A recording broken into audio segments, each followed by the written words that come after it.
Good evening. The love for Africa and the love to all the presidents of Africa makes me have a passion to share with you this truth. I know I'm limited in vocabulary, I'm limited in words, and the explanation may not be precisely the way you may want it to be. But I want to appeal to everyone that this book that I'm holding, The Apple Trap, it is something that I wrote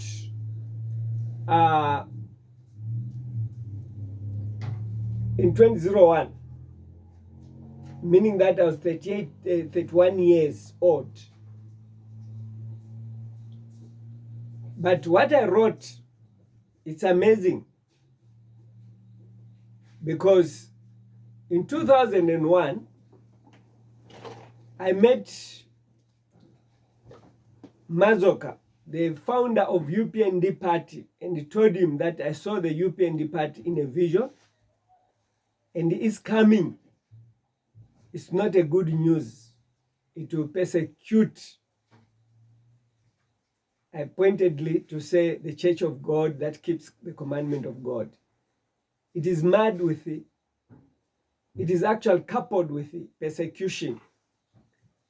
The arrest of Nakachinda that I had yesterday was something that was quite disappointing. And it also proved the vision that I had, that terror everywhere. It's his name, Hakainde Hichilema. Again today, I hear Kambwili has been followed up in prison when he's supposed to be released tomorrow or a day after serving his 5 months sentence, and is being charged for crossing the border without availing himself to the immigration officers. And upon hearing that actually that trip where he did not avail himself personally to the hospital, to the immigration officers, he was on medical. It was on medical grounds. He was going for medical attention. He was seriously sick, and his life was threatened in Zambia. Hence, he went to Zimbabwe for medical attention. Then, finding such a situation as a abrogation of the law,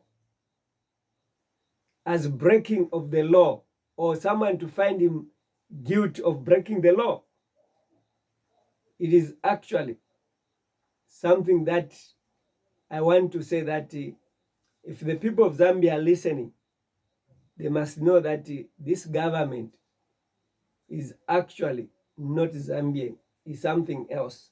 Let me read what I wrote. This book, actually I must read from page 135.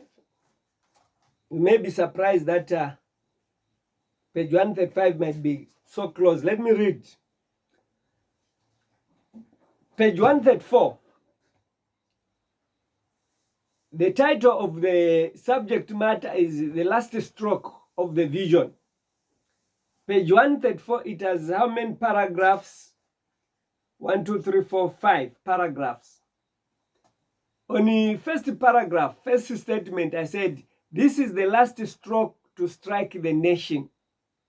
For I believe that the vision shall come to pass, no matter how long it will take. It shall strike and speak for itself. I took courage and confidence in 1990 for me to stand and tell the people in a church meeting in Makeni that I foretold the next president, and I said I saw him in a vision, that a short man with a round face, and his name was Chiluba, and he replaced Dr. Kenneth Kaunda. But due to people's lack of confidence in the vision or in me, the people could not accept the revelation. They mocked me and laughed at me. But time came for the vision to come to pass. And some came to me and they confessed that they mocked me over the revelation of Chiluba's rise.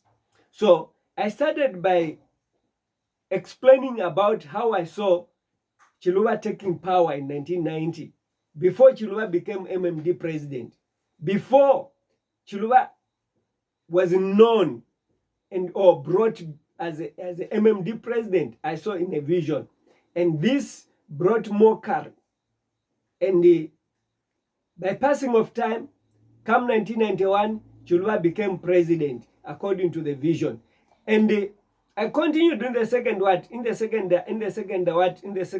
paragraph. I said this time around, I still trust in my God, and that's why I went around telling people about the rise of the open palm government, which I saw in a vision as a bald-headed man beckoning the people who were walking to the polling station to vote for the Open Palm Party. And I went further to interpret that the vision.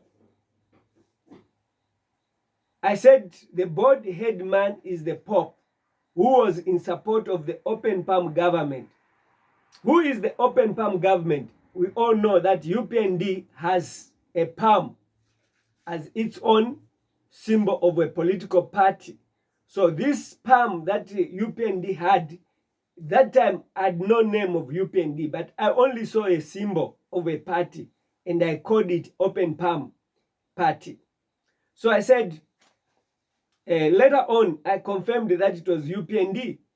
This is what I said in the third paragraph there. I said, thank God the current Open Palm leader accepted the vision, the party was accepted that the Vatican was in support of the Open Palm government, and he had the blessings of the Pope.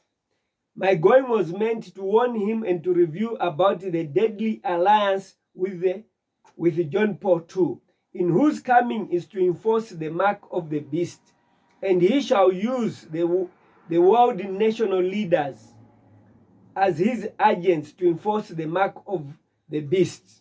At that time, I had limited understanding, which I took it to say Sunday worship. But I want to say that the mark of the beast literally does not refer to Sunday worship alone. It also refers to Saturday worship, because Saturday is not the weekly cycle, it's not the 70-day Sabbath, according to the moon cycle or lunar calendar.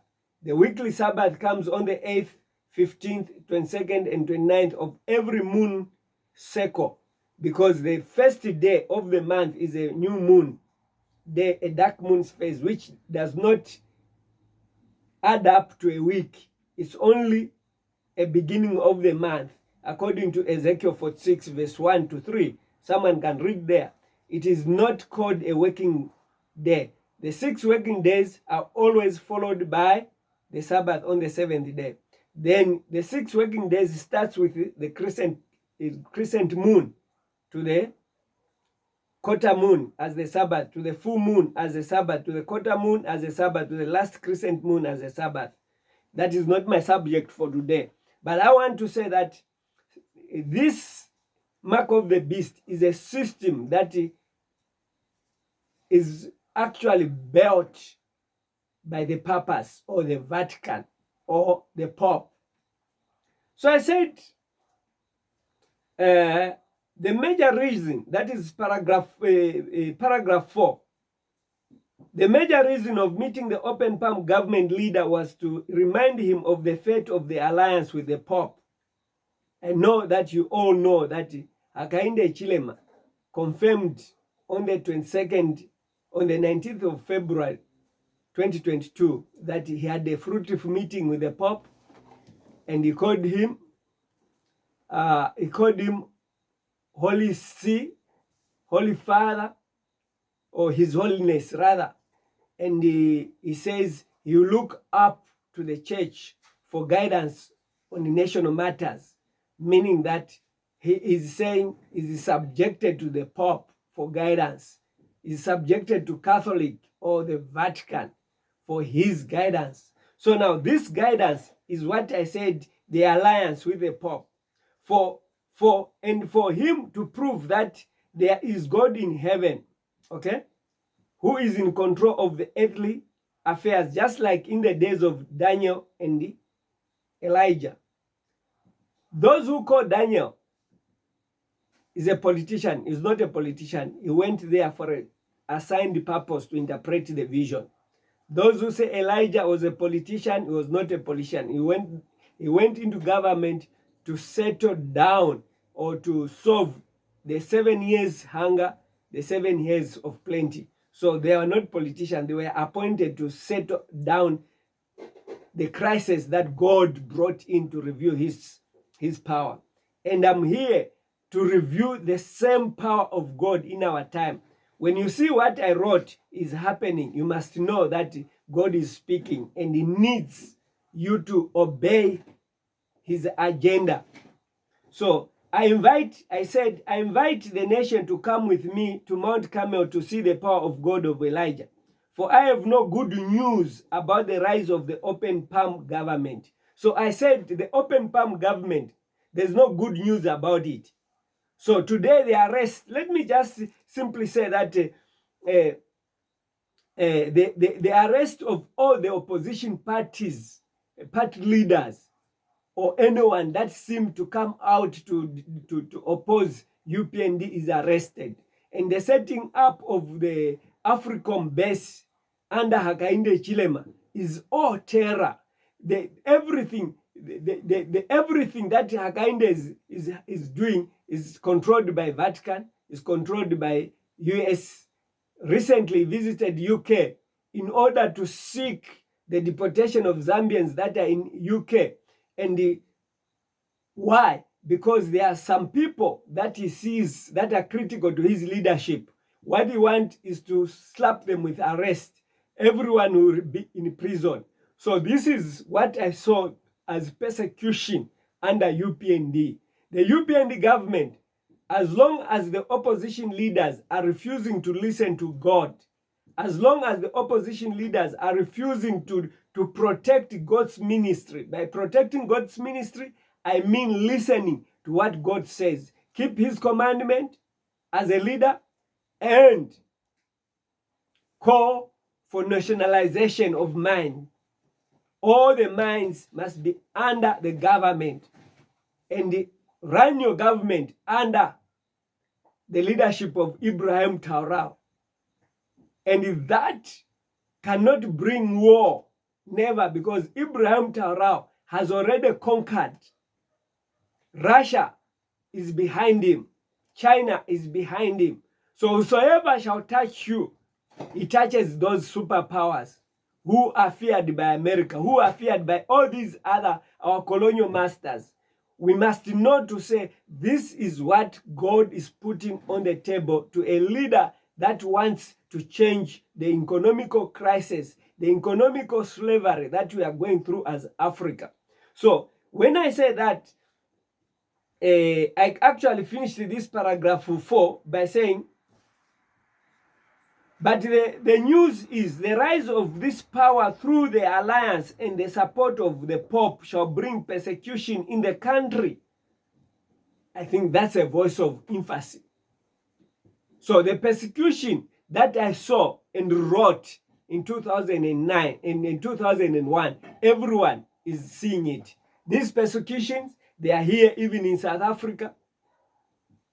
The leaders in South Africa, they've been brought down. I wrote it in the book that I called the War on Imperialism. So this book, I actually said Zondo and Mdlanga Commission Cross Currents. So all this, the persecution that is happening in South Africa, we are looking also at the xenophobia. Here are leaders that claim to be dudulers. They are dudularing the foreigners who are illegal immigrants, but they don't know which countries are front lines. So all that, it shows that people have been supported by our colonial masters to bring division amongst us Africans. So this is the persecution. A lot of refugees, asylum seekers, immigrants are running for their life when they see these dudulas with even their mics chasing people from trading areas. Even when they have permits to trade in town, in the streets, they are there asked, even if they find them with passports, they don't want to recognize passport as long as they know that you are from Nigeria. All those persecutions, these are things that I saw under governments that have external support. So if opposition leaders, they come to you to say vote for us, whereas they have external support, they go to Britain to seek support, they go to America to seek support, they go to Vatican to seek support, you should know that you are not changing anything in political. You are actually going from, you are coming from a frying pan to another frying pan. So the only president that can change things is a president who has no colonial ties and support. My appeal to the opposition in Zambia is that may they rally behind a leader that will accept God's agenda, and may they be united in order for them to remove this persecution. The more they get divided, the more this persecution will remain in the soil of Zambia. So we need Ibrahim Traoré in every African country so that we can be liberated economically. May God bless you.